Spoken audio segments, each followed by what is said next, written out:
Welcome, everybody, to another edition of the SevereMMA Picks and Plays here on the SevereMMA YouTube page. I am E. Spencer Kyte, joined as always by Ian O'Neill from Frosty, Saskatchewan, ready to see if we can't get back in the win column, back in the making some profit column after a very frustrating UFC Vegas 68. Io, how are we doing this week?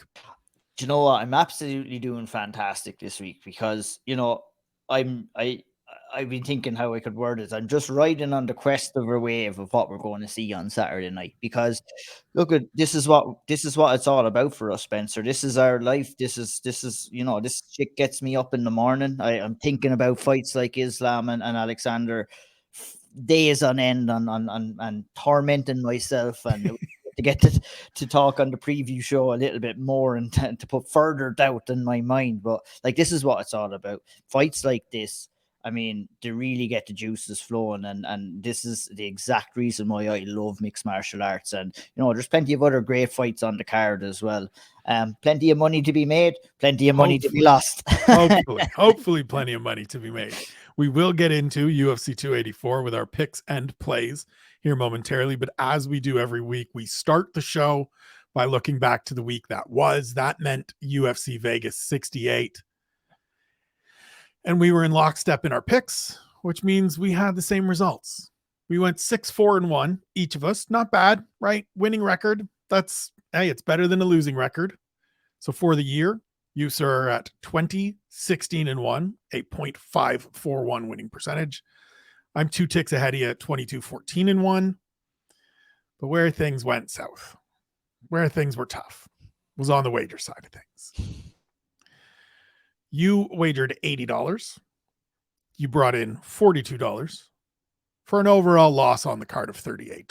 Year to date, you are down $89.50 with a negative 33.77% return on investment. I decided last week was when I was going to go big, and I made $198 worth of bets, including two $50 bets tethered to the same fight, Doo Ho Choi and Kyle Nelson.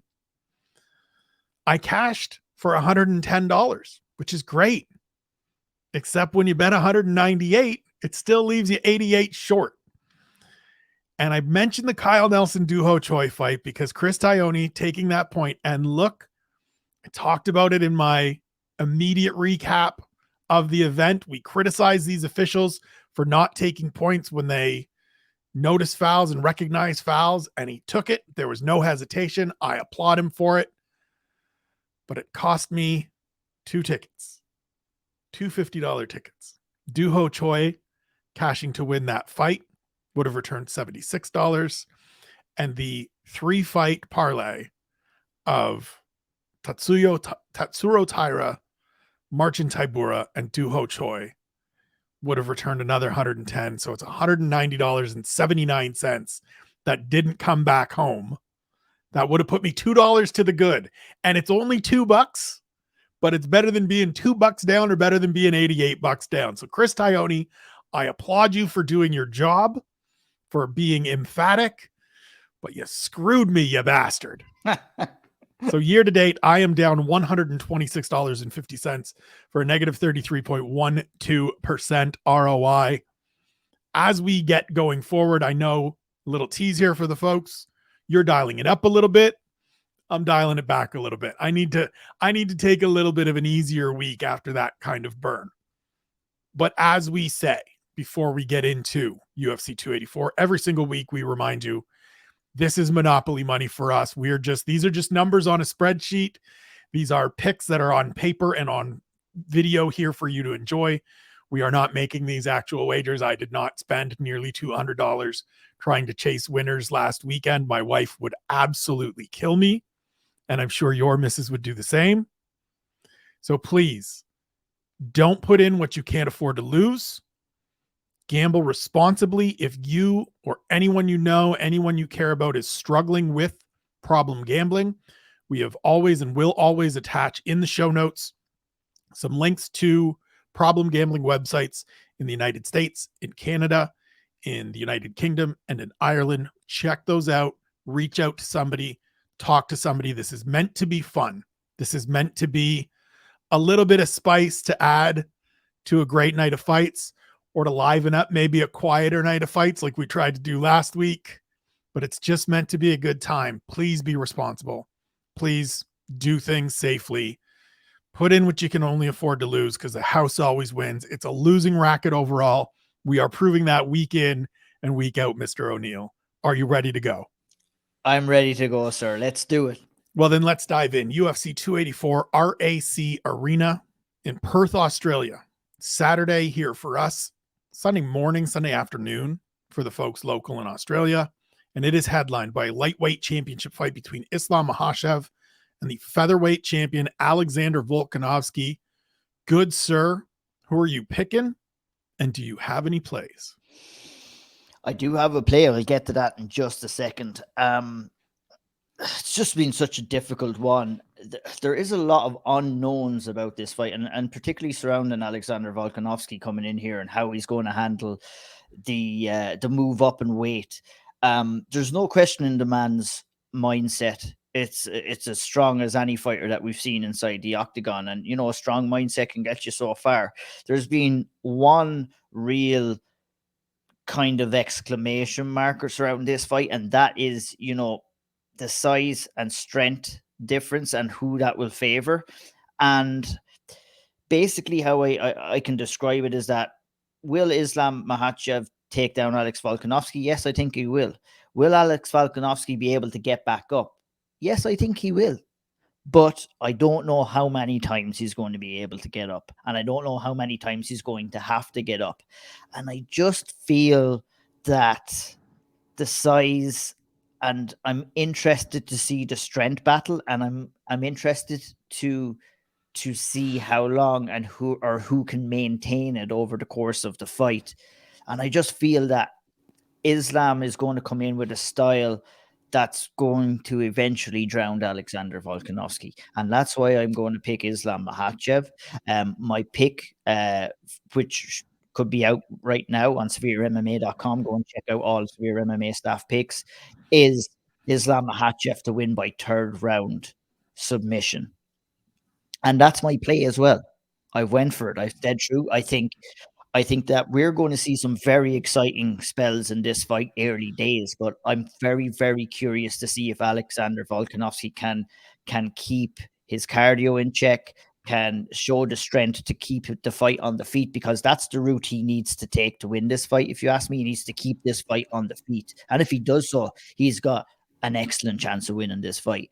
But I'm going to go with $10 at plus 800 for Makhachev to win by third round submission. And that's not a big bet. It's a risky bet, a small bet for big profit. And I'm staying true to my word. I think that Makhachev is going to wear on him. And I feel that in or around the third round is when he might catch him by submission. So you and I are going to be on opposite sides of the main event. And we knew this going in. We talked about it yesterday on the preview show. We spent 30 minutes talking about this fight, a little more than 30 minutes talking about this fight. Yourself, myself, Harry Powell, Sean Sheehan, breaking it all down, talking about it from every angle. Please go check it out. It is up on the website. It is up on the YouTube page. It is in all of our socials. As I say every week, you're not going to find a better weekly preview show than the one we put together here. I'm not saying it because we're involved. I'm saying it because it's true. And I know all of the other ones. It's the best in the business. There's bigger names. There's bigger sites. I'll give you that. There's not a better show. So go check it out. I said yesterday on the preview, and even early in the week on one question, my question for the fight was just like, what if Volk is just that guy and it's the bit I can't shake? And what I said on the preview show that I stuck to here in picking Volk and having a couple plays on Volk is he's the more known commodity to me. I know what I'm getting in him no matter what happens in this fight. Regardless of where it goes, I can kind of bank on what I'm going to get in return from Alexander Volkanovski. It may not be a win. It may mean I'm just going to see the tenacious little bulldog that he is getting himself back up and getting taken down a bunch of times and just hanging tough against a guy that has superior grappling, better strength, better positional awareness, things of that nature. Fine. If that's the case, give it to him. But I also just have this little, I don't know what it is. I'm sure you get it sometimes with fights where you just get that little feeling in the back of your neck where it's like, there's just something about Alexander Volkanovski to me. He was never supposed to be here. I said it on 10 Things this week. He's not the guy that when he showed up in the UFC, we were talking about, oh, careful, this guy's going to be a contender. Yet alone were we talking about he's going to be a champion, and heaven forbid he wins this fight, then we have to start having the pantheon of all-time greats conversations. And so I think that ability to just grow, know who he is, fight to his strengths. We know what he's capable of in the later rounds. We know how durable he is. We know what the conditioning is. I'm betting that at home, he kind of finds ways to frustrate Islam Makhachev and test some of those things that we've asked about Islam Makhachev throughout this rise of what does he do when he's not the hammer? What happens when he's not the guy that's in control? And so for me, I'm picking Volk, fifth fighter in UFC history to be a 2-weight world champion, second to do the featherweight lightweight combo alongside Conor McGregor. And in terms of plays, I've got $10 on the Volkanovski money line at plus 300, which returns $40, and $5 on Volkanovski to win by decision at plus 550, which returns $65. So 15 out for a potential 105 back if we get a Volkanovski decision, if we get New, and if Harry and I have to sit down on Tuesday and start figuring out where this dude fits in the list of all-time greats. I don't care if I win either of these bets. I just can't wait for this fight. Absolutely. I'm exact same as you. Like, I mean, I have the luxury in this fight that if I'm wrong, I will have witnessed greatness. No pun intended. You know what I mean? That's the luxury that I have. I would witness history. I'm a big guy for being a part of history. And for me, being a part of history is even more so than being a fan. When we're kind of looking at these fights, breaking it down and spending a lot of time thinking about these fights, to be able to witness what's going to happen, I feel, if it's not going to go my way in the whole play and the pick, I'm going to witness greatness. So I'm a fucking winner as well, either which way. Yeah, it's going to be amazing. I do love the fact that Volk used a line I used in a couple of pieces over the last couple of years during his media this week. He said, Alexander the Great sounds good, but Alexander the Greatest sounds even better. We'll see.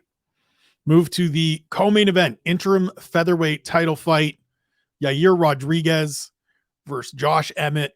We have talked ad nauseum about not liking the matchup, about vouching for Arnold Allen deserving to be in this matchup, but also that we're happy for Josh Emmett, that he's getting this opportunity.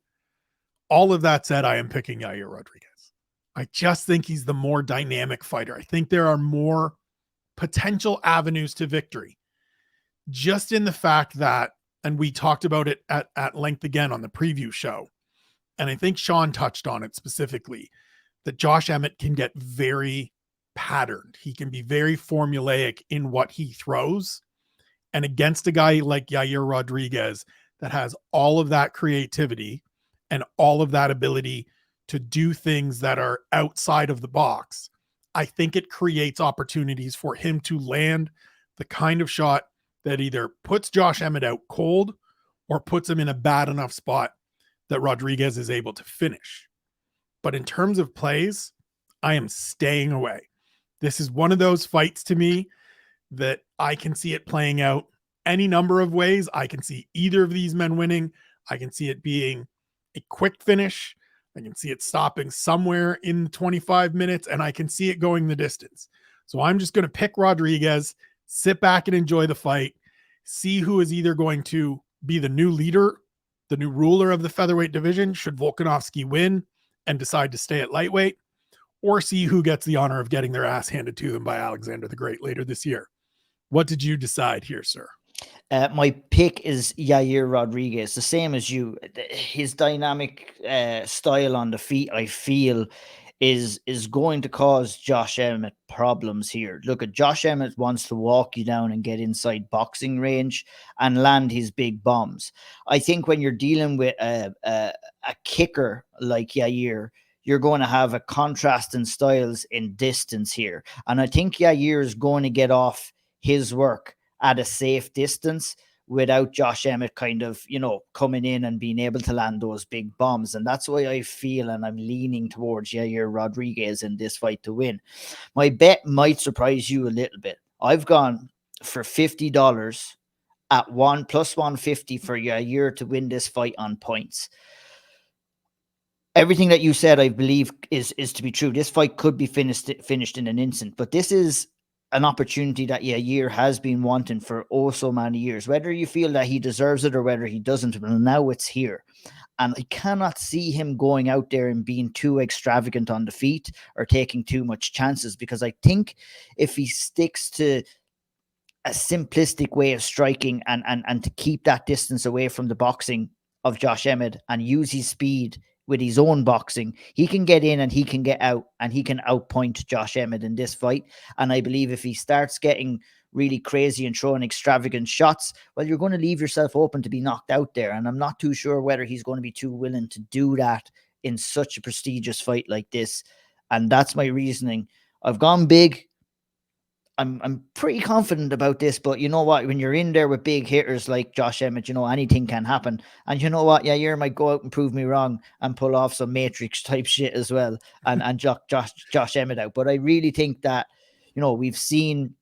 we've seen kind of Yair in there with guys like Jeremy Stevens before, big hitters, and he has outpointed them. He's shown his durability as well, that if he does get clipped, he has an ability to recover, although Josh Emmett does have that one-hit quitter power as well. So it's a very intriguing fight.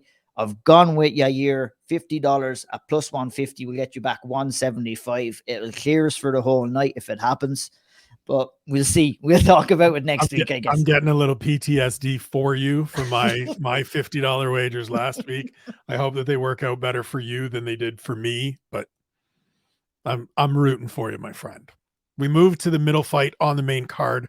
Jack Della Maddalena, last year's Rookie of the Year in the UFC, taking on Randy Brown in a welterweight contest. Where did you go, good sir?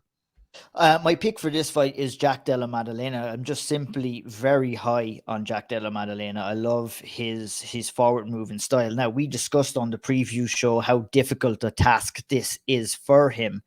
And I do, my official pick for this was Jack to win by first round knockout. My play for this is just a $20 bet at plus 125 for under 1.5 rounds. I think this fight will be over in under 1.5. I haven't even gone either way because we never know what Randy Brown might bring to the table here. And even though I am confident in Jack Della Maddalena's, I don't think that the value was there for a bet on him in this fight. And there is a few unknowns with him. He has made mistakes, and he won't be able to afford to make too many mistakes against Randy Brown. Although I am banking on him getting the finish. I'm banking on him maybe more so Randy Brown causing a few early issues, and then maybe he gets back to his corner, figures a few things out, and then turns it on in round two. Wasn't confident enough to go and bet on my official pick, which I made at the start of the week. We've gone for 1.5 rounds. We've gone for $20 at plus 125 to get you back 50. So a little bit over double your money you're going to get back there.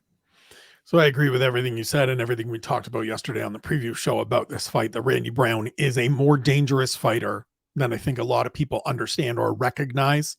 For Della at this point, my pick is the Australian as well. I love the fact that it's a hometown fight. I love that he asked for it, that he wants to stay active, that he wants to build off the success of last year. My play is $5 on Della to win by decision at plus 300, because I'm just curious if this is the fight where he's got to do a little more patient work. So in his first three fights, 3 first-round finishes, he's looked dominant, but it's against competition that you can dominate if you're Jack Della, and he certainly did. Other people can dominate them as well. Randy Brown presents a bunch of different challenges with his length, with the power he has, the finishing ability he has. And so I just wonder, I'm just curious to see if Della maybe goes out and is a little bit more patient. Now, I say all of that, and he said at his media availability this week that he's looking to steal the show, which means he's going to go out and be gunning for that under 1.5. He's going to be gunning for that 4th straight first-round finish that you picked for the staff picks. So I think yours has a better chance of hitting than mine does, but it should be another great fight on this main card, regardless of how it plays out. Funny enough that you have that bet, because that was the other bet that I was looking at, because I do feel like that, but I'm fairly stubborn with my picks. I'll pick them and I'll kind of stick with them. And now I'm sticking to it. Yeah. So I think, there is a chance where, Jack Della Maddalena might get tested and brought into deep waters here, and he might go out there and try put on a show, and then Randy Brown might still be around, and then we're going to have a very interesting fight. So I do like your bet as well, and it'll be very interesting to see what happens. We move to the heavyweight fight on the main card, Justin Tafa and Parker Porter. We're not going to spend a lot of time on this one, folks. This is a low-tier heavyweight matchup between a New Zealand-born Australian fighter in Tafa and a guy from New England in Parker Porter. My pick is Tafa. I think just in terms of the dynamic abilities, in terms of the athleticism, he is the superior talent in there against Parker Porter, who has struggled at times in the UFC. My play is $10 for Tafa by finish at plus 160. The 10 returns $26. It's a very small. If he's winning this fight, he's earning a finish. That's my assessment. But I don't have a lot of big thoughts and deep thoughts on this fight. What about you? Not really. Like, my big thoughts on this is that what we talked about on the preview show. We hope that this is an early finish, and we wish that this doesn't go past round one. Right. And I think my play on this fight is kind of trying to will this into a little bit of existence. I've gone with Justin Tafa myself. I think, he carries some good power. He'll get the buzz of fighting in his home nation as well. I've gone for him the same way as I've gone for my official pick. That's Tafa to win in round one. That's plus 350. $10 on that will get you back 45. Fingers crossed for all things here, for our sanity on Saturday night, that this fight does not go into rounds 2 or rounds 3. Moves us forward to the opening fight of the main card. Jimmy Crute, Alonzo Menifield, light heavyweight battle. Ian O'Neill, who's your pick and what are your plays? I like Jimmy Crute for this fight because even though we've seen the best and worst of him in the octagon, coming back in, this is a huge fight, and I hope that he's treating it like a huge fight. He's lost his last 2. He needs a win in this one. And, Alonzo Menifield, I feel, can be got at. I think if Jimmy Crute comes out and plays it relatively safe early days and tries to bring Alonzo Menifield into deep waters, that I feel that Crute is a guy who does finish strong and Menifield kind of drops off. So my pick for this fight, like I said, I feel Jimmy Crute, if he turns up in his best form, I think he beats Alonzo Menifield, and I think he could do it quite impressively too if he's really at the top of his game. My play for this is one leg of a parlay that we'll talk about a little bit later on in the show. I love the Ian O'Neill parlays. I can't believe it took us 5 fights to get to the first mention of one, but we've got it and we will get to it later on. I am picking Jimmy Crute as well. I think, as you said, if he is at full health, if he is ready to go, if he's recovered from the knee surgery and put the 2 losses behind him, I think he is the better fighter. I think there is a clear path to victory for him of taking Alonzo Menifield down, submitting him, getting out of there. And so my play is $20 on the under 1.5 total rounds, because truthfully, neither of these fellas like going to the judges.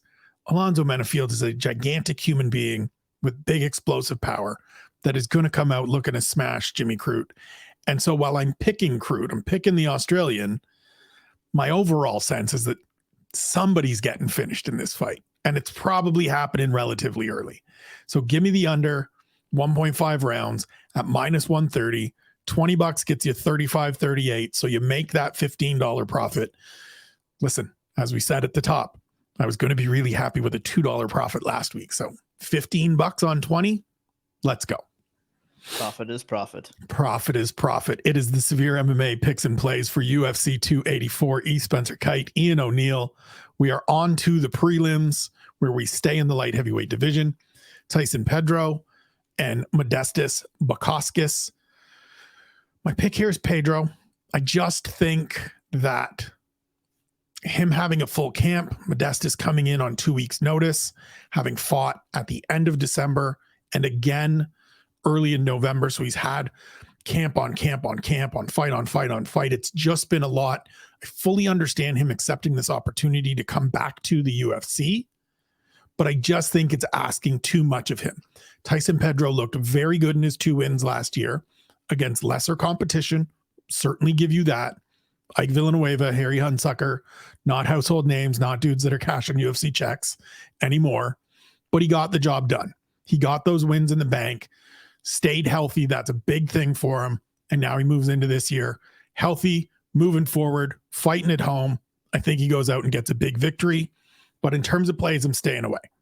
He is too big of a favorite for a guy that I've seen lose too many times. And all of the prop bets are just too tilted in the direction of where I would have gone. It's way too much juice for me to decide that it's worth the squeeze. And so I'll sit back, I'll watch this one, we'll roll into the main card, and we'll see what happens. What do you think? Yeah, I'm definitely along the same lines as yourself, where I'm picking Tyson Pedro for this fight. Well, I do think, like you said, it's a step up in class for him in competition, but I think the circumstances surrounding this fight lean in more of a favor of Tyson Pedro, who, like you said, is coming in off a full camp. I think Harry explained Modestas Bukauskas' situation heading into this fight perfectly on the preview show, if you ask me. Couple of things, questions about his competition since he's first left the UFC would definitely stand to me as well. Did he get enough of a test? Plus, we're taking fights here at quick succession, and there ain't no playing around in the UFC. You can't just do that. Whilst it's not beyond the realms of possibility that Modestas comes in here and gets a win, all signs are leading towards him kind of getting finished in this fight, to be honest, because let alone is he taking fights at short notice, but he's doing training camps, he's taking shots in training camps. So, a guy like Tyson. And he's a guy that likes to get in there and mix it up. Like, he's not a guy that is going to look to stay on the outside and just pick his spots. 100%. He's going to get in there, and, it could be the worst mistake that he ever made, because Tyson hits you and you go out. And that's what I kind of expect to happen in this fight. Like you, I wasn't really drawn towards too many bets, but I did include Tyson as part of a parlay that we'll talk about a little bit later on. There we go. We move to the featherweight division. Joshua Kulibau against Melsik Bagdasaryan. Mr. Ian O'Neill, what do you like here? I like this fucking fight is what I do. That's what I do. I like this fight too. This is a really interesting fight between two guys that are just big question marks to me right now in this division. Yeah, absolutely. Like, these two are big question marks, but there's no question what these two lads are going to want to go in and do, and that's stand and bang. Like, I think Kulibau, like, the speed of that man's straight right hand is frightening. Now, he's going to have a little bit of a problem here because Melsik is a southpaw fighter, and it's going to be a little bit more difficult for him to kind of get that. There's going to be a little bit more of a foot battle for him to get that right hand off. Kulibau is just a madman. He likes that straight right. He has a nice bouncy style on the feet, very loosey-goosey, and uses that style to kind of spring in and kind of get his shots off, and does like some combinations as well. I do think that Melsik is more of a sophisticated striker, and what I mean by sophisticated striker, I think that there's less wasted movement from him when he gets his strikes off, but at the same time, I would like to see a little bit more from him in this fight, to be honest. I just really love this clash of styles in the striking. I would expect this to play out mainly on the feet. Both guys carry some big power. I would probably give the slight power advantage to Kulibau, but is he going to be able to get off his strikes in this fight? I think that Melsik has very good distance control, very good head movement to get out of the way of shots, and a very good at setting traps on the feet as well. And I think that Kulibau is going to bite in on some of those traps, and I would expect that Melsik is going to take the win here. So that was my pick for this fight. I'm going to go with Melsik Bagdasaryan. My pick or my play for this fight, well, that's a part of a parlay that we're going to talk about later on. So I don't have any parlays that I'm going to talk. Well, I do, but not a special one as you do. I just have my usual prelim parlay and my full card parlay. We'll get to those. But my pick is Melsik Bagdasaryan as well. I really like the point you made about being the more sophisticated striker, because I do think that is the piece that we will see here. To me, he's the more diverse striker, comes from a kickboxing background. We will see lots of kicks, especially those high kicks that he will attack with throughout. And I just think, I mean, the thing that works in Koulibaly's favor is that he has been the more active of the two. Bagdasaryan's coming off a year away, hasn't fought in well over a year at this point, had a broken hand last year, so there's health questions, all things like that. I do think if everything is equal, he is the superior talent. He is the more physical of the two, little bit more power in my estimation, a little bit more diverse arsenal, and I do favor him to go out and get the victory. But plays, I'm staying away. This is a coin flip. There's no numbers that I like. There's no juice that's worth the squeeze. We'll just sit back. We'll watch this one. We'll roll into Tyson Pedro and Modestas Bukauskas. We'll take a couple of fights off, keep the powder dry, save some bullets. Don't have to bet on every one of them. Trying to learn some of these lessons, and we'll move forward. I mean, I just got greedy with this one, to be honest. You know what I mean? Fair enough. Like, listen, sometimes you got to do it. I wasn't going to play up with parlays or accumulators or whatever, but I was like, why not? I've got a bit of a trend going. I didn't go too wild. Like, I think when we look at these two fighters and the styles on the feet, where Koulibaly has a boxing advantage, if you do ask me, his boxing is very good. But when you're dealing with someone like Melsik, similar enough to what I spoke about with Yair, who has a pretty diverse kicking game as well, that makes all the difference, you know, because you can use those tools to keep your opponent away from you. And I think that that's going to be a trend in this fight. So, but it is a toss of a kind, because Koulibaly could come in with one of those monster right hands and it could be over before Melsik knows it. We move to the flyweight division. Shannon Ross versus Clayton Rodriguez, two guys that have graduated from Dana White's Contender Series over the last couple of seasons. My pick here is Shannon Ross, and you and I were talking before we sat down and hit the record button. My pick with Ross is partially based on I'm not really sold on Clayton Rodriguez, who lost his debut to fellow Contender Series alum CJ Vergara by split decision. I also just think that Ross showed enough to me in his Contender Series fight, where he did catch a loss, got in a brawl with Vinicius Salvador, but fought that man with appendicitis and then went and had his appendix taken out. That you give me the veteran guy fighting at home, understanding the stakes of things, understanding the moment of things, little bit more experience, little bit more savvy, little bit more polish. Every so often, you got to find a dog that you just like to chase. Going to let this dog hunt. So my play is $5 on Shannon Ross to win at plus 250, which returns 1750, and then $5 on him to win by decision at plus 550, which is a 3250 return. So 10 out can get me 50 back. I love those numbers in a fight that I think is a coin flip fight. Again, I'm not super sold on Clayton Rodriguez. Let me see if I can turn $10 into 50. What about you? Yeah, the whole appendicitis thing, I was unaware of that when I made this news to you when we talked about it as we got ready to record. Absolutely. And you know what, like you, I wasn't that kind of convinced by Rodriguez, but I also wasn't convinced by Ross and his last performance. But it makes a hell of a lot more sense now, seeing that the dude's insights are coming out. Changes things up when you learn that he had like 104 temperature and got rushed to the hospital afterwards. Absolutely nuts. But you know me, I'm going to stay true to my word. I'm going to stay stern on my picks. And I have gone for Rodriguez in this. I think Rodriguez will want to counterpunch, and he does that quite well on the feet. Ross, he reminds me of Kyte France a little bit in his style. You know, lots of feints, very kind of technical, tight striking. He's got a good chin. The man got dropped about fucking 3-4 times, I think, in that Contender Series and kept coming back. I also think that this fight is going all the way. One way or another, who knows? I'm going to pick Rodriguez. I think Rodriguez, if Ross gets a little bit too close, will try to take the fight down. I'm very interested to see what happens if that happens. I just think that Rodriguez might just get the job done. But this is a super close fight, even closer than I first originally thought. Pick was Rodriguez. My play is a part of a parlay that we'll talk about a little bit later on. Moves us to the lightweight division. Jamie Malarkey against 20-year-old promotional newcomer Francisco Prado. Good sir, your thoughts? I think that Prado throws absolutely everything at 100 miles an hour, approaches every technique at 100 miles an hour. And I'm curious to see what happens. 20. He doesn't know any better. He has no idea, but he's got. I have to fucking find out this. Remember when Saturday you were night. 20 and you would go to the bar and you just think you can get on with whatever and like drink as much as you want, and every when I was 20, I was just Prado. max. Yeah, man, I was Prado in there throwing shit at 100 miles an hour. No, I was, and that's Don't know any better. Yeah, 100%. Then you get in there with a crafty old veteran like Jamie Malarkey, who's like, "Let me show you a little something, son." Big time. Like, from what I've seen, there's not too much tape on him, but I did catch some.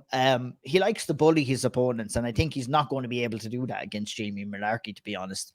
I think, and I would expect Malarkey to have the size and the reach advantage. Malarkey is a big lightweight, man. He's a big lightweight. I think what Malarkey is going to have to do in this fight is just ride the wave a little bit early stages, let Prado do his thing, stay out of trouble. I expect a couple of wild changes, but and that could be a little bit dangerous for Malarkey, but I just feel Malarkey is way more well-rounded, has fought much better competition, and that's my pick. I think Jamie Malarkey is going to win, and I have him as part of a parlay that we'll talk about in a little bit. Not too long to wait for the parlay talk now. Yeah, I think it's a classic. Let this kid get all of the excitement. Let him get all of that energy out in the first 2.5, maybe even 3 minutes, and then start setting the tone. And when he goes back to his corner after the first round, he's going to get there and he's going to feel like he's just ran a marathon. And then you're Jamie Malarkey and you come out and you go, "Okay, son, now we're going to put you on the ground and we're going to beat you up and we're going to get out of here." And you're going to lose for the first time in your career. And you're going to understand that you can't go to the pub and drink 7,000 pints and hit on every girl that moves and the night's going to be great and everything's going to go well. Sometimes one of those girls is somebody's girlfriend and he's going to punch you in the face, or those pints are going to be too much and you're going to have to go in the back alley and have yourself a barf. This is what it's going to be for Francisco Prado on Saturday. Been there. We've all been there. And we've all been Francisco Prado. Thankfully, I haven't been Francisco Prado in a long time, but we've all been Francisco Prado. We move forward. Jack Jenkins and Don Shainis in the featherweight division. As Jenkins put it, a battle of really two newcomers. Don Shainis made his debut last year, the start of October, short notice against Sadiq Youssef, thrown into the deep water, submitted in 30 seconds. I talked to Jack this week. He said, "Look, we're two dudes making our first appearance. That fight against Sadiq doesn't count. That's asking too much of a guy on short notice. So we're newcomers coming in on winning streaks, and I'm the better man." And I tend to agree with Mr. Jenkins, not simply because I talked to him, but because I've looked at his tape. I've looked at Don Shainis' tape. I watched Jack Jenkins get a 3rd round win on the Contender Series. Just a tenacious dude. And the thing I said about him on the preview show yesterday that really resonated with me in speaking to him is that this is a guy that isn't caught up in any of what's going on this week. He's not caught up in now I'm in the UFC. And you see some of these guys that get there, and whether it's their social media or when you see them on camera, they suddenly are walking around like they're 3 feet taller. And I feel like they look a little better and everything, everything, they got that glow up. Jack Jenkins is the same dude that he was 6 months ago before he got into the UFC. Nothing's going to phase him. Nothing's going to change him. He is my pick. And in terms of plays, I've got $25 on him to win by stoppage at some point in this fight. It's -120, so it's not a lot of juice, which I like. That gets me back 45.83. I think we saw what happened with Don Shainis in the fight against Sadiq Youssef. As soon as the opportunity was there, Sadiq's able to lock up a guillotine. I don't know if Jack's going to get a submission, but I know he's going to be pushing for a finish. That's the type of fighter he is. I think he gets one. 25 gets me 45 and change. What do you like, good sir? I'm actually going to go opposite with you on this fight. I know, right? I like when we're on opposite sides of things. It makes things spicy. We don't talk about who our picks are really before we do this. No. I don't go in and I don't look at the betting lines before I go and do my study and do my analysis for this. And I see an opening in this fight for Don Shainis if he can keep the fight on the feet. And that's the key. And I'm willing to go as far as to pick him to do that, but it wouldn't be an ultra confident pick. Right. because it is a close fight, but I just couldn't look past Jenkins's head movement on the feet, no lateral movement on the feet. I think we've not seen him in a position where he's not able to take a fighter down. I do think Linares gave up an easy takedown in that Dana White's Contender Series, and he absolutely butchered him in the second round because of that. And I think he broke Linares in that Dana White's Contender Series, and he may very well do the same to Don Shainis. But I don't know, something when I was watching two of these guys. This is my analysis is if Don Shainis keeps this on the feet, I feel that he has ways to win this fight. He's tenacious. He moves forward. Seems to be a little bit more athletic. I think cracking some heavy leg kicks will be the key for Don Shainis. Keep the fight at your distance. My pick is Shainis. My play is just $5 at plus 300 for Shainis to get it. I think that's a good value bet at plus 300. Super value bet. Yeah. So, that's it. I'm excited to see what happens. Super value bet. Love that play, even though we're on opposite sides of it. It is the right spot. One of the things I hope people take away from this, or that we can pass on to people with this, is that sometimes it's just about getting the money in where it makes the most sense. If you look at any of the people that post their bets and post their selections on social media, on Twitter, I look at guys like Dan Stupp and Dan Tom. They will always tell you, they will always put it out there of like, not super confident, but the number is just too good to pass up. And this feels like one of those situations. I think you've identified it well.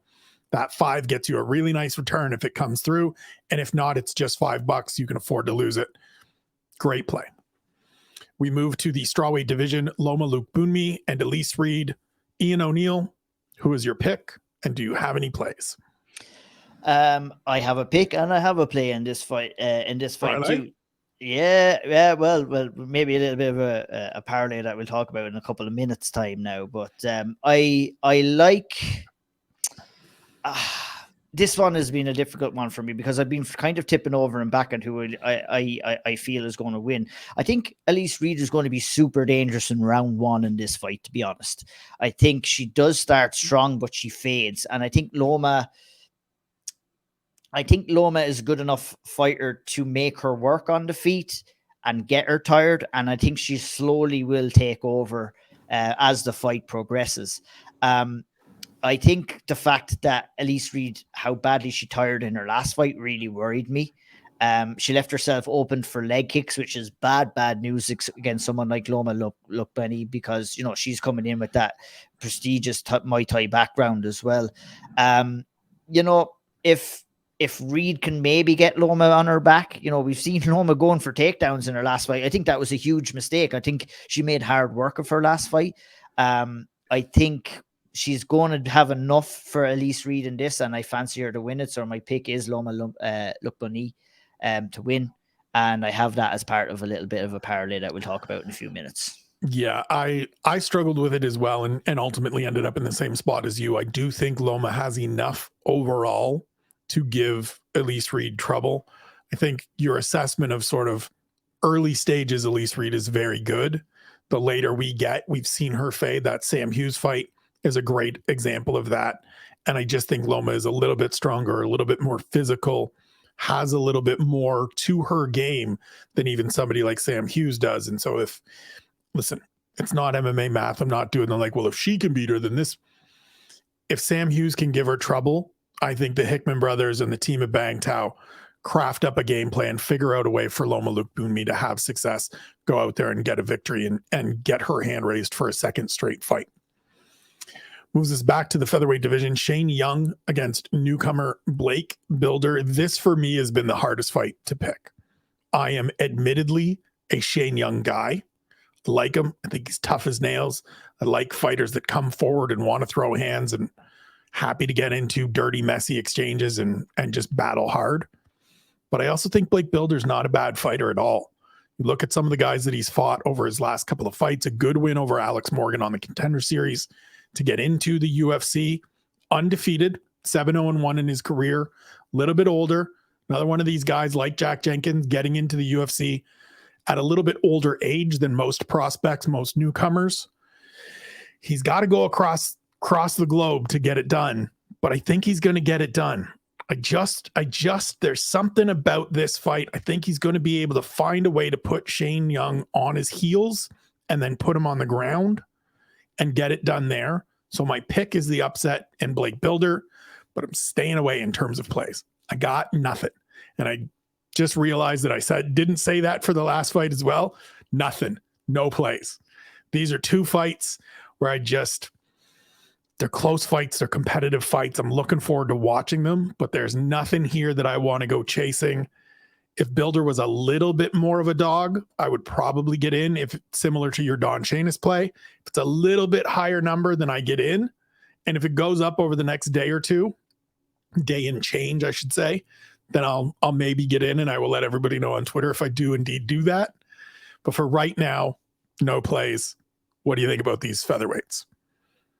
Yeah, I mean, you took the words straight out of my mouth, to be honest, when I was looking at this fight. I think, I was watching Builder on Dana White's Contender Series. The comms were saying that he'd start slow. And I mean, if that's starting slow, that performance, I can't wait to see if he opens up a little bit here in this fight.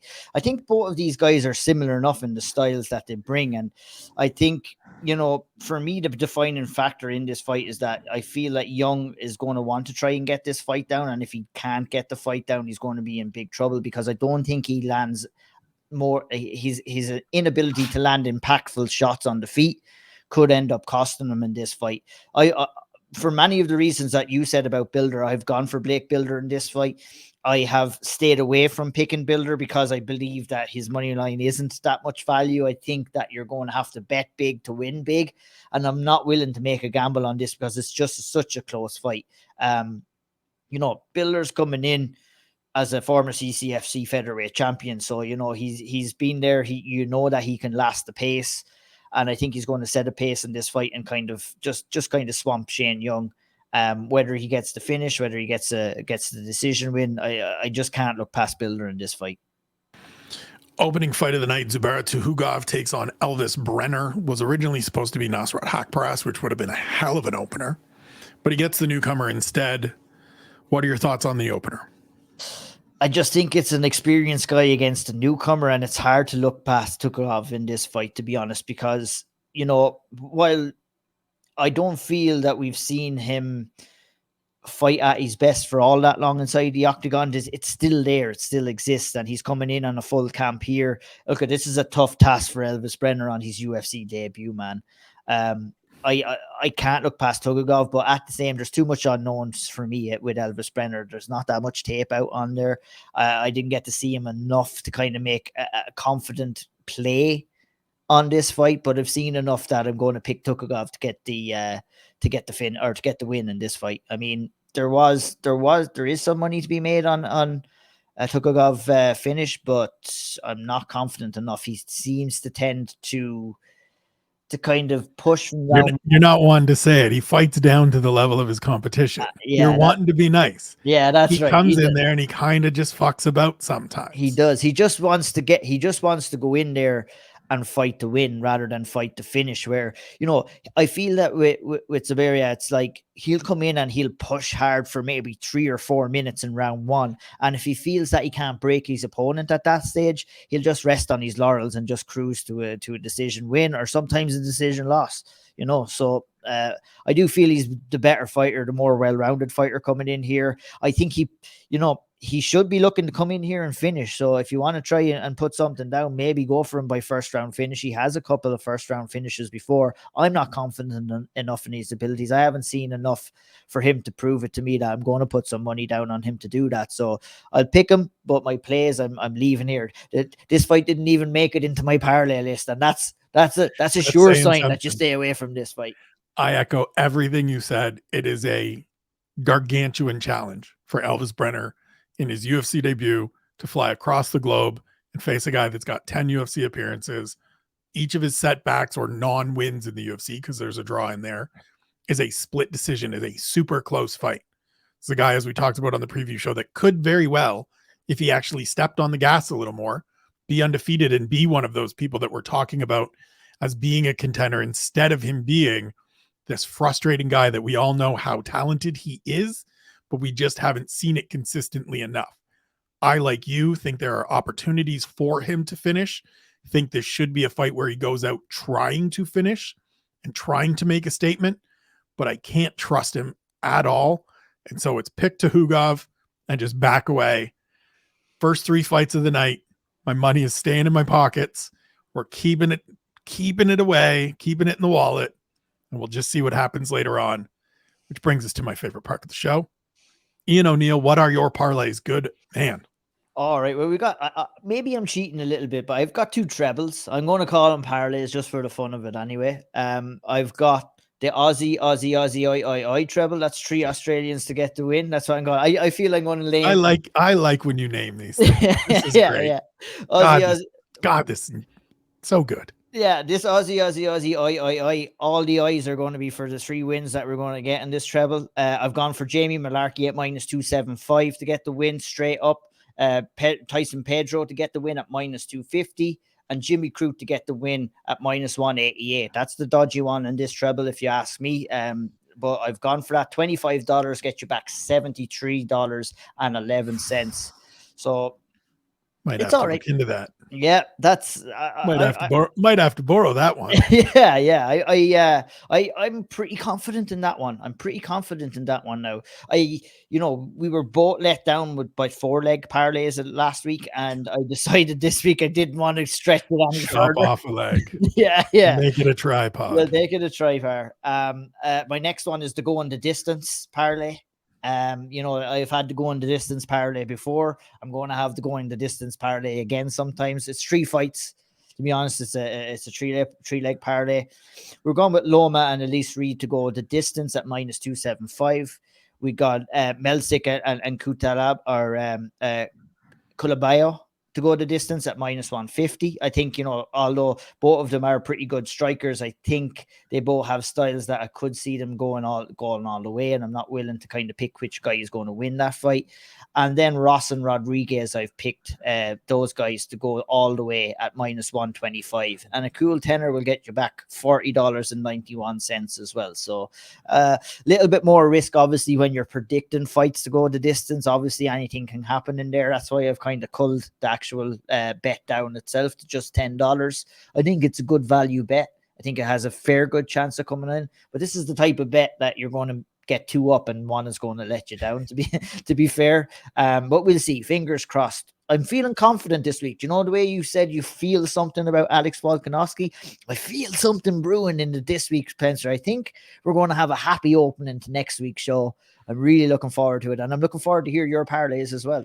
So my parlays are just the same ones that I deliver every single week. I don't have any secondary ones as I did last week. The losing out on the Doo Ho Choi $50 parlay just killed me, at least for a week, at least till we get to a fight card where there's a few more picks that I feel super confident in to throw into that. But it's just my usual $1 main card parlay, prelim parlay, and full card parlay.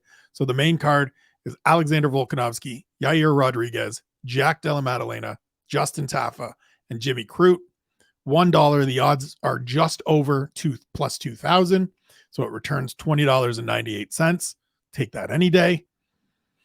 Prelims, it is Tyson Pedro, Melsick Bagdasarian, Shannon Ross, Jamie Malarkey, Jack Jenkins, Loma Lukbunmi, Blake Builder, and Zubara Tukagov. $1 gets you odds of plus 5,296 and returns $52.90. So we'll take $50 for $1 if we can get it. And then the full card, add all of those names up together, put $1 down. It is plus 118,380. So $1 returns $1,184.99. And if we get it, we're good for the year, buddy. Yeah. We are set. We are just sitting back. We don't have any problems losing those Doo Ho Choi parlays, Chris Tione. We're going to start calling them the Chris Tione parlays when they don't hit. There'll be $50 flying left, right, $50 wagers every week. There'll be a $50 special. We'll just drag it out for as many fights as we can with a $50 special if that one cashes. And listen, it's been a while since I've gone perfect through a card. I don't know if it's going to happen. It usually doesn't. I can say with confidence that it usually doesn't. Picking fights is hard. Making wagers is hard, but we absolutely love it. IO, it has been a blast. Let people know where they can follow you, what you've got coming in the weeks ahead, and then we'll get the hell out of here and get ready to watch some fights tomorrow. Yeah, cannot wait to watch the fights. Catch me on Twitter, Instagram, O'Neill MMA. Got the Owl Triangle, got the Jason Pack on the Patreon. Got a bunch of stuff. We'll do the UFC preview show each and every week on Thursday on the YouTube channel, and this show, the Picks and Plays, every Friday on the YouTube channel too. Absolutely love doing all the content with the lads. I love doing this show. It's just such fun. It's, you know, we do take it seriously on the preview show, and we have a little bit of fun on this show, and I like the mix of the both of them, to be honest, you know. So I really enjoy it. I love being a part of it, and I can't wait for next week already. But I can't wait for Saturday night. First of all, it's going to be an absolute belter. Follow IO, follow all the boys on Twitter, subscribe to this YouTube page, subscribe to the Patreon, SevereMMA.com/pints, the best URL in the business, as we tell you all the time. Doesn't cost you much. You get loads of terrific content from Ian, from Sean, from Harry, from Graham, the big show, the takeaways, all kinds of stuff. Totally worth your investment. Follow me on Twitter at Spencer Kyte. I will be back on Tuesday with Harry discussing all the fallout from UFC 284. Until then, thank you for tuning in. We love you. We appreciate you. We will see you next week. For Ian, I am Spencer.